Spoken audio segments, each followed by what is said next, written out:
देखिए, जिस मौजू पे मैं बात करना चाहता हूं उसमें कोई बहुत स्ट्रक्चर्ड बात नहीं मैं करता। मेरी कोशिश यह है कि आप किसी पार्टी के हो, किसी आइडियोलॉजी के हो, किसी धर्म के हो, किसी मजहब के हो, ये मेरे लिए शायद बहुत महत्वपूर्ण नहीं है। हम लोगों को इस देश में जो संविधान है,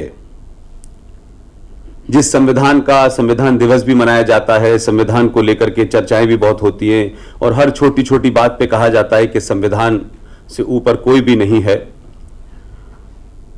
तो जो भी कुछ उस संविधान में है और जो नहीं है और जिसको हटाया गया या जोड़ा गया, इसकी चर्चा जरूर होनी चाहिए। तो हम लोगों से कहा गया कि साहब 26 जनवरी 1950 को भारत का संविधान बना, लागू हो गया। लोगों ने वैसे ही मान लिया, उसके आगे न किसी ने सवाल उठाया, न कोई तर्क किया, क्योंकि एक पिछले 60-70 साल से इस देश में इंफॉर्मेशन का फ्लो वन वे ट्रैफिक था। कुछ लोग जो बताते थे देश वही मानता था, समाज भी वही मानता था। संसद में भी ऐसे लोगों की कमी थी जो उस इंफॉर्मेशन जो आ रही थी उसके भी आगे जाकर के कुछ कह पाते, देख पाते। तो अभी देश में एक बहुत बड़ा फैसला हुआ है जो किसी पार्टी का नहीं है, किसी मजहब का नहीं है, और उस फैसले का जिक्र मैं इसलिए करना चाहता हूं कि उसका संविधान से संबंध है। अब किस पार्टी सत्ता में है, नहीं है, यह भी मेरे लिए बहुत महत्वपूर्ण नहीं है, लेकिन जो चीज भारत के संविधान में जिन हालातों में जोड़ी गई, उसका अभी कुछ दिन पहले आपने हशर देखा कि 5 अगस्त को संविधान में जो भी कुछ किया गया था गलत तरीके से, सही तरीके से, और फिर उसको चलाया गया, उसको 5 अगस्त को इस देश की पार्लियामेंट ने खुलेआम हटा दिया। ऐसे कुछ और विषय हैं जो भारत के संविधान के बारे में नहीं पता है, और ये तमाम सारी चीजें एक आम आदमी के पास तक नहीं पहुंचती, इसलिए चर्चा का विषय कभी बनती नहीं है। ऐसे ही एक मुद्दा है कि भारत के संविधान में बहुत सारे संशोधन हुए होंगे जिनकी चर्चा बहुत होती है,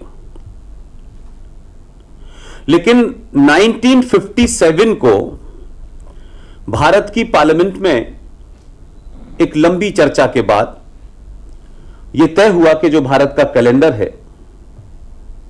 जिस कैलेंडर को आज आप देख रहे हैं, जो अंग्रेजी कैलेंडर कहलाता है, इस चर्चा में यह हुआ कि भारत की जो पहचान है, जो भारत की संस्कृति है, जो अनादिकाल से एक संस्कृति हमारी चल रही है, जो बड़ी साइंटिफिक है, हमारा कैलेंडर जो है उसी के हिसाब से होना चाहिए। वो सका का कैलेंडर हमारे यहां कहलाता है, संवत का कैलेंडर कहलाता है। पूरी पार्लियामेंट ने 1957 में इस पे एक लंबी चर्चा के बाद यह कहा कि भारत सरकार का जो कैलेंडर जारी होगा, जो सरकारी कैलेंडर होगा जिसको तमाम राज्य सरकारें और केंद्र सरकार जारी करती हैं, उसमें जो हमारे सका की जो डेट है वो बड़ी होगी और इंग्लिश कैलेंडर की डेट छोटी होगी। और ये 1957 में एक लंबी चर्चा के बाद पास हो गया, जिसमें तमाम हमारे जो कैलेंडर पूरे तरीके से आपके प्लेनेट पे, ग्रहों के ऊपर आधारित था, जिसे हम कभी कभी बहुत सारे घरों में प्राइवेटली लोग खरीद के लगाते हैं कि आज कौन सा दिन है और आज कौन सा सका है और आज कौन सा त्योहार है, वो उससे कनेक्ट था।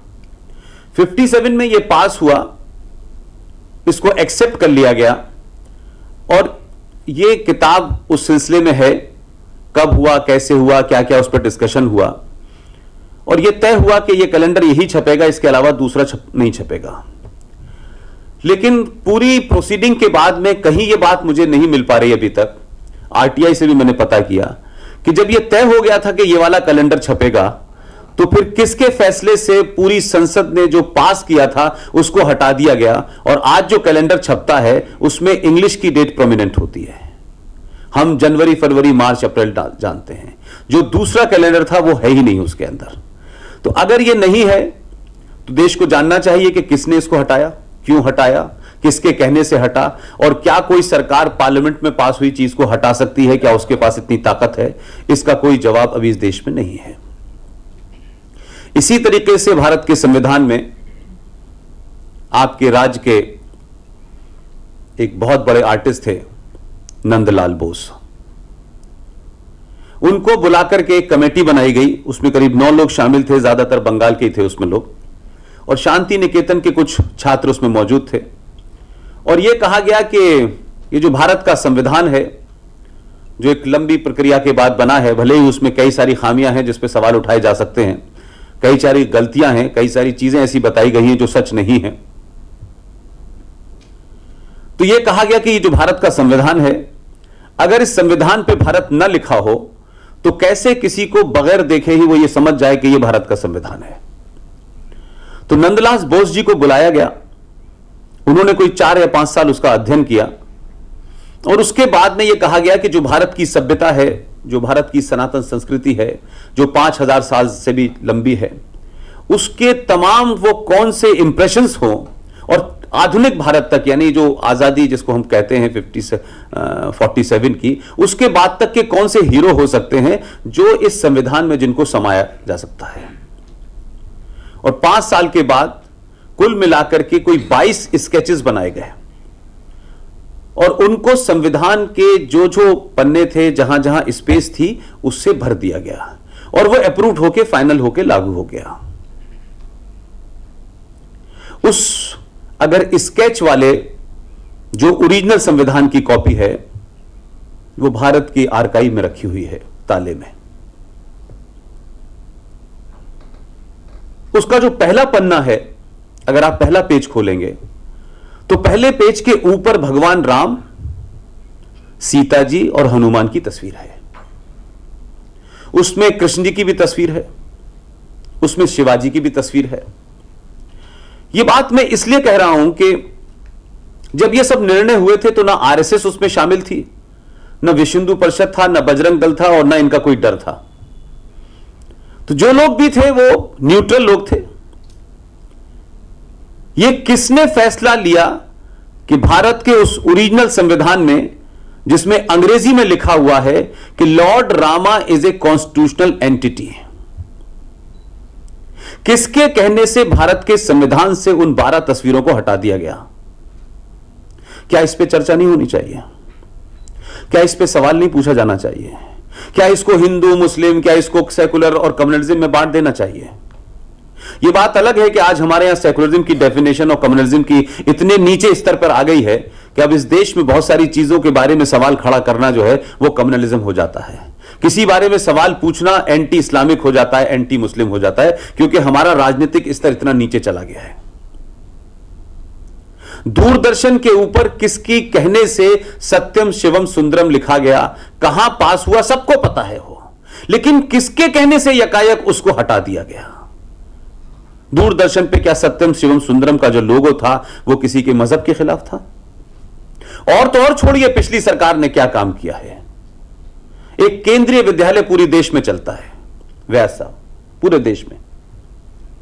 उस केंद्रीय विद्यालय का जो लोगो है, उस लोगो में सिर्फ इतना ही लिखा हुआ है, तमसो मां ज्योतिर्मय कहवे, जिसका शायद हिंदी में और अंग्रेजी में इतना ही मतलब है कि डार्कनेस से लाइट की तरफ, अंधेरे से उजाले की तरफ। तो शिक्षा अंधेरे से आदमी को उजाले की तरफ ले जाती है। यह अफसोस है इस देश के बुद्धिजीवियों के गिरते स्तर को ध्यान में रखते हुए कह रहा हूं ये बात। इस पे चर्चा हुई, और ये क्योंकि किसी मजहब के खिलाफ है और ये किसी एक धर्म को प्रमोट करता है, इस पे सुप्रीम कोर्ट में केस दायर हो गया है, उस पे चर्चा चल रही है। अब ये विषय ऐसे हैं जिसे सार्वजनिक मंचों से राजनीतिक लोग कहने से कतराते हैं, क्योंकि उनकी वोट बैंक की राजनीति होती है, और आम समाज इसको जानता नहीं है। और अगर उसमें से भी कोई बोलने लगता है तो लोग बड़े बड़े टैग लगा देते हैं उस पे कि साहब ये तो आरएसएस के आदमी हैं, ये तो फला के एजेंट हैं, ये ढिमा के एजेंट हैं। तो ये जो हमने एक खामोश और लंबी खामोशी इख्तियार कर ली है कि हम कुछ चीजें होने दे रहे हैं जो गलत हो रही हैं, और जिसके बनाने वालों ने, जिसके क्रिएट करने वालों ने, जिसके फॉर्मेशन देने वालों में कोई भी ऐसा नहीं था कि वो किसी आइडियोलॉजी से ग्रस्त था। उसने राष्ट्र को ध्यान में रख के इन चीजों को जोड़ा। लेकिन आज राजनीति में बहुत सारी चीजें इन बुनियादों पर तय हो रही हैं, तो मुझे लगता है इस पर भी चर्चा होनी चाहिए। इसलिए संविधान के अंदर बहुत सारी चीजें करके इसलिए रख दी गई हैं कि उनको कर दो, उसका इस्तेमाल करने की जरूरत नहीं है, न उस पर चर्चा करने की जरूरत है। क्योंकि चर्चा करोगे तो हो सकता है कि वर्तमान में जो भी पॉलिटिकल डिस्पेंसेशन होगा उसको वो सूट करेगा या नहीं करेगा। लेकिन मैं मानता हूं कि राष्ट्र और राष्ट्र के संदर्भ में जो चीजें बनाई गई हैं वो किसी के पॉलिटिकल फायदे और नुकसान के लिए नहीं बनाई गई हैं। अगर वो राष्ट्र की है तो राष्ट्र में जो भी रहता है उसको माननी चाहिए। वो किसी पार्टी या किसी विचारधारा या किसी ग्रुप से नहीं बनाई गई हैं। अगर संविधान है तो इस देश के हर नागरिक के ऊपर लागू होना चाहिए। ये चॉइस नहीं होगी, क्या कहते हैं, कि हम संविधान की 2 चीजें तो लेंगे और 5 चीजें नहीं लेंगे।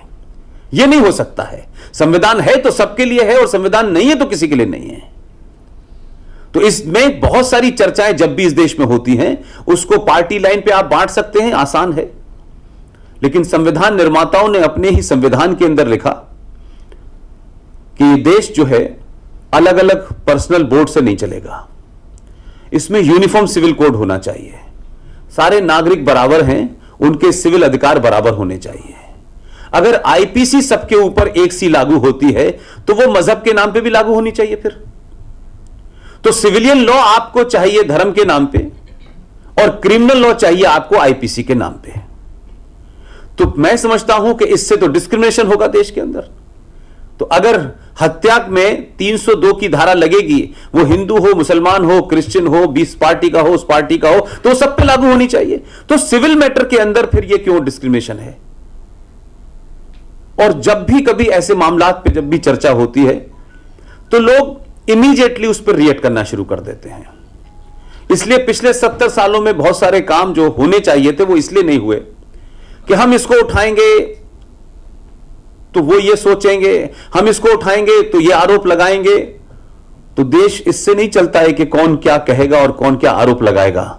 देश इससे चलता है कि जो आपने नियम तय किए गए हैं उनका कड़ाई से पालन होना चाहिए। किसको अच्छा लगेगा, किसको नहीं लगेगा, इससे देश कभी नहीं चलते हैं। तो यूनिफॉर्म सिविल कोड पे चर्चा करना किसी धर्म, किसी मजहब के खिलाफ नहीं है। अगर संविधान में है और संविधान के निर्माताओं ने उसको लिया था तो उसको लागू होना चाहिए। इसलिए नहीं लागू के मन करेंगे कि नहीं साहब इसके लागू करने से ऐसा होगा, वो कभी ऐसा नहीं होता। जो है उसको कहिए, सब ठीक होगा। और मुझे ऐसा लगता है कि जो होना चाहिए वो हो रहा है, इसलिए अब किसी को बुरा नहीं लग रहा। तो समाज की बड़ी जिम्मेदारी यह है कि सरकार में जो भी बैठे, लेकिन समाज अगर अपने राष्ट्र के प्रति कमिटेड है, वो ये सोचता है कि राष्ट्र बचेगा या राष्ट्र रहेगा तो हम सब रहेंगे। हमारे रहने से राष्ट्र का कोई लेना देना नहीं है। अगर हम रहते हुए राष्ट्र को तोड़ देंगे, क्योंकि इस देश में बहुत सारे लोगों की ख्वाहिश है कि वो देश के टुकड़े करने पे तुले हुए हैं, चिल्ला चिल्ला के टुकड़े कर रहे हैं, मजहब का नाम का इस्तेमाल करके टुकड़े कर रहे हैं। लेकिन मैं ये कहता हूं, अगर आप इस राष्ट्र में हैं तो आप राष्ट्र की वजह से हैं, आपकी वजह से राष्ट्र नहीं है।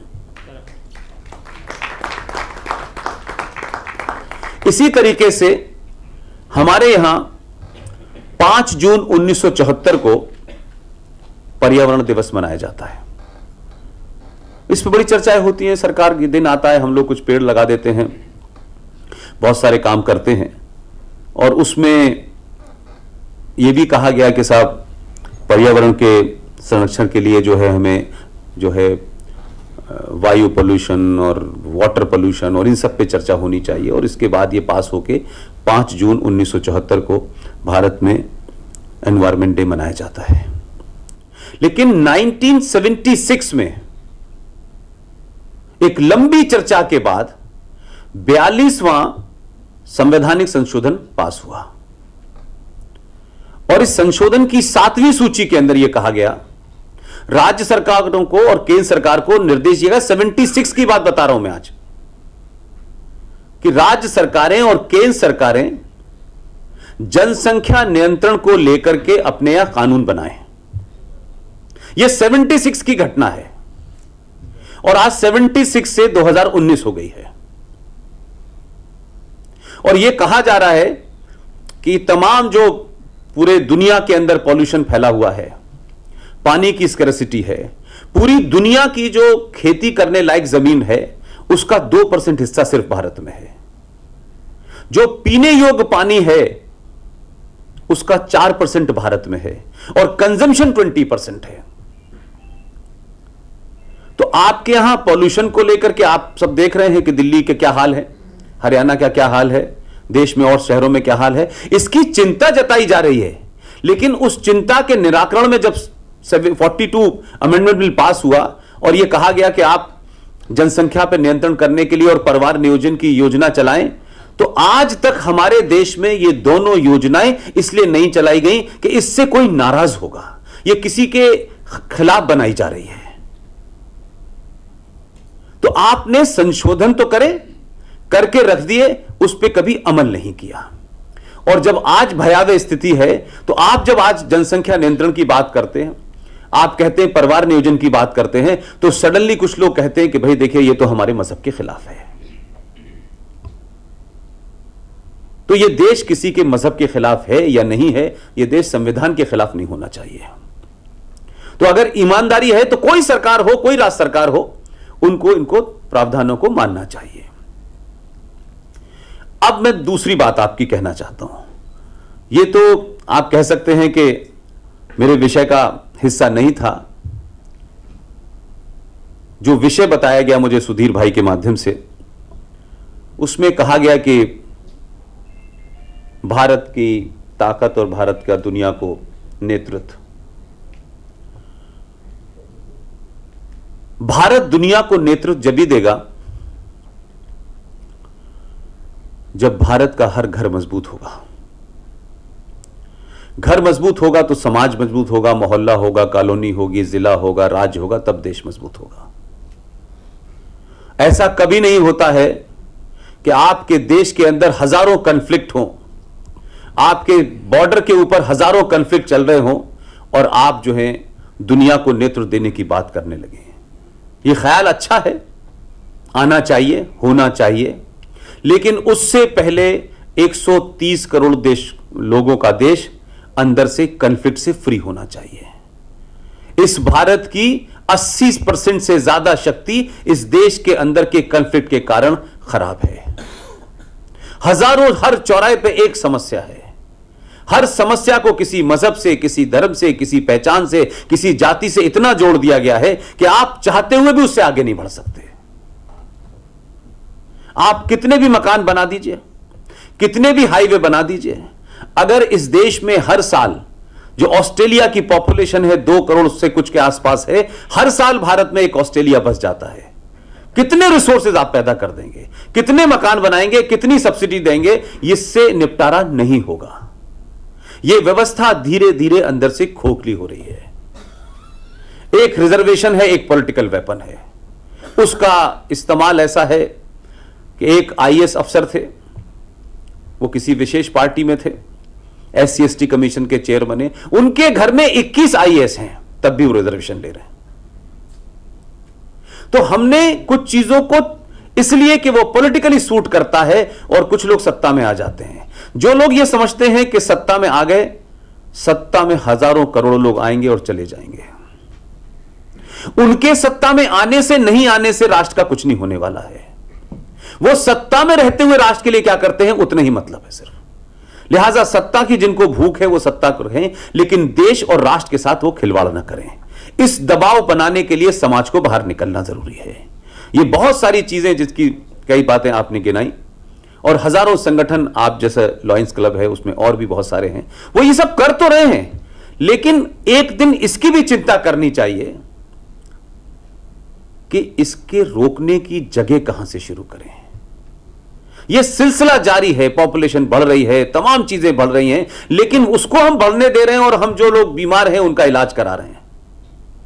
मैं मानता हूं कि जिस समाज में कोर्ट, पत्रकार और पुलिस अगर चौराहे चौराहे पे है, तो मान लीजिए कि वो समाज नॉर्मल नहीं है।